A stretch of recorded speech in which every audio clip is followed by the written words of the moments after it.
137 to 134 against the Denver Nuggets. This game was absolutely amazing. It was great from the start to the end. And I'm going to say this right now. The player of the game is Jokic, 28 points, 11 of 16 from the field, 9 rebounds and 13 assists. He was very clutch at the end, making clutch threes, making clutch layups, passing the ball for assists. He was amazing in the clutch. Like when the game, when they needed an answer, they gave it to Jokic, and that's why he's one of the best players in the NBA, debatably the best player in the NBA. He made the right plays, and he's just a great player. I mean, what else to say? What else do you want me to say about the man? The man is just a spectacular player in the NBA. But I got to give a lot of credit to the Sixers for, even though the win streak is over at 4, the Sixers almost beat the Nuggets, and the Nuggets they played their heart out. The Nuggets, they were on their A game. They were making threes. They were playing excellent. But the Sixers, without Joel Embiid, without Paul George, without Jeremy Kane, without Caleb Martin, without KJ Martin, you know what I mean? They played excellent, man. And let's put the box score up and let's really talk about it.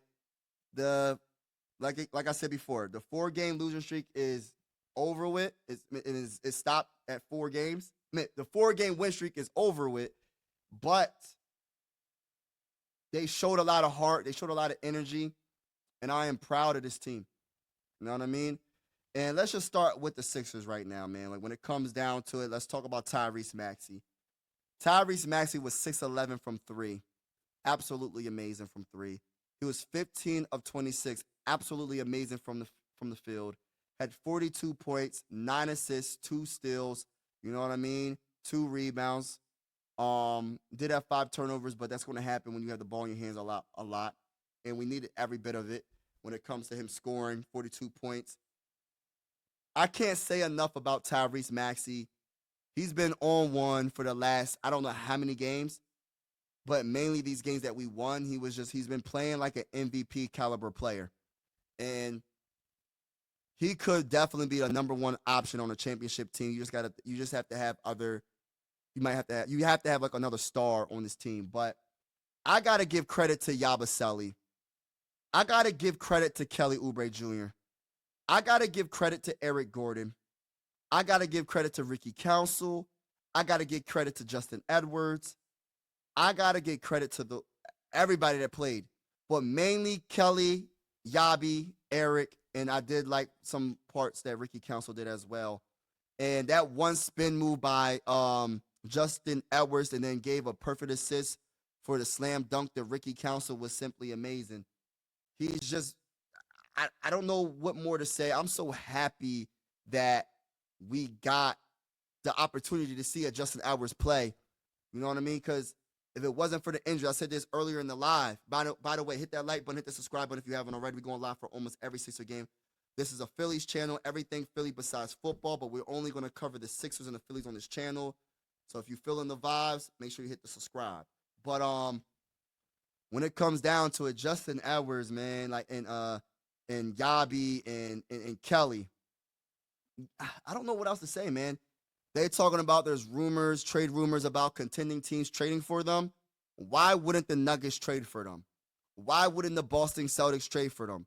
Why wouldn't any contender want to trade for Yabusele and Kelly? Because when I tell you, if it wasn't for them, we would lose every one of these games.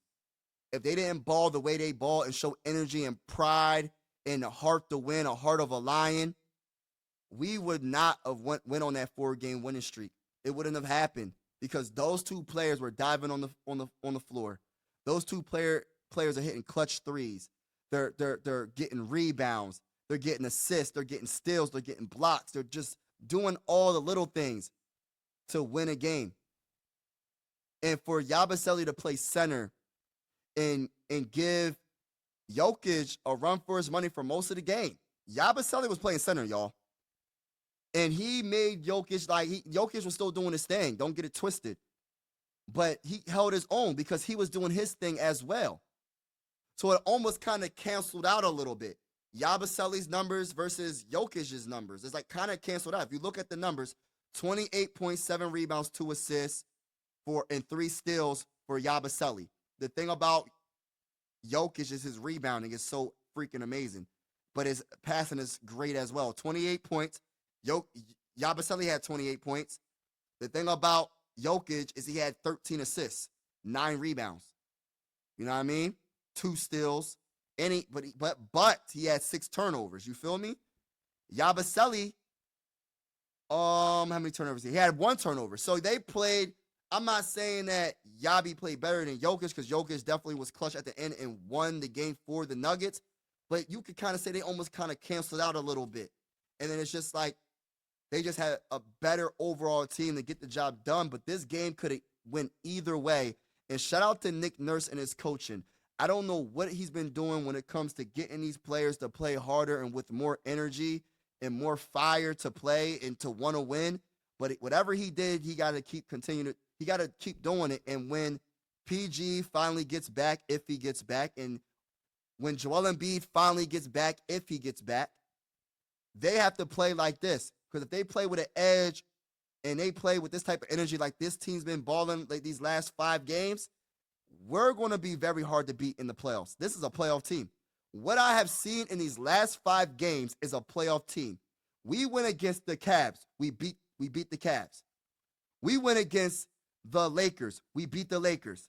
We went against the Bulls. We beat the Bulls. We went against the Kings. We beat the Kings. We went against one of the best teams in the Western Conference in the Nuggets, and we made them fight all the way to the last few seconds of the game to win this game. Can I talk that talk, y'all? Talk that talk. I mean, my goodness. Get into Kelly real quick, man. Kelly with 27 points, 5 assists, 7 rebounds, 1 steal, 1 block. I mean, look what he's doing. And this is why I be trying to say, why can't Paul George score you 20-something points? This is why I said Paul George is a glorified role player. If Yabusele can get you 20 points, if Kelly Oubre Jr. can get you 20 points like every game since, like almost every game, or he's getting you close to 20 points every game for the last four games or whatever, why can't Paul George play like that offensively? You know what I mean? I don't understand it, but whatever. I can't do nothing about it. I'm just a fan of the Sixers, and I got to live with the decisions that the GM makes. But I'm going to tell you this right now. If or when they come back, and y'all know who I'm talking about, if the team does not play this hard, I hope they both get traded in the offseason. I really do. If they don't play this hard, the way this team is playing right now, you got to get rid of Joel Embiid. You got to get rid of Paul George ASAP. Because this team is a playoff team right now with those 2 players with the energy. They got to play with the energy. That's all it is. It's not the talent. It's the energy. Even at the age of PG, we seen sometimes when we see it that he has the potential to be pretty good. But it's all about the heart. That's all it is, man. Well, shout out to a Dembona. It doesn't show up on the box score, but I love what he did energy-wise. I'm just happy about what I'm seeing. And I know Sixer fans are probably like, man, we should have been losing. Now we're not going to be the tank for flag. Man, I'm not even trying to tank for flag, bro. I want to win. If it happens, it happens. But at the same time, I don't want it to happen because I want to win a dang on championship. I'm tired of losing. I'm tired of losing and not getting anywhere. I'm tired of getting in the second round and losing in the second round. I just want to win. Why can't the Sixers get lucky and win? And that's why I'm hoping when Joel Embiid and Paul George come back, they're healthy for the rest of the remainder of the year, and they ball out at the highest that they can ball out. And when we get to the playoffs, we do damage in the playoffs and get to the Eastern Conference Finals and get to the finals for the first time since 2001. But I'm just very happy about what I'm seeing. And thank you for everybody that's vibing with me right now. Truly appreciate each and every one of y'all. Have a wonderful night. But the Sixers lost a tough one. But I am proud. Have a wonderful night. And as always, God bless. Peace.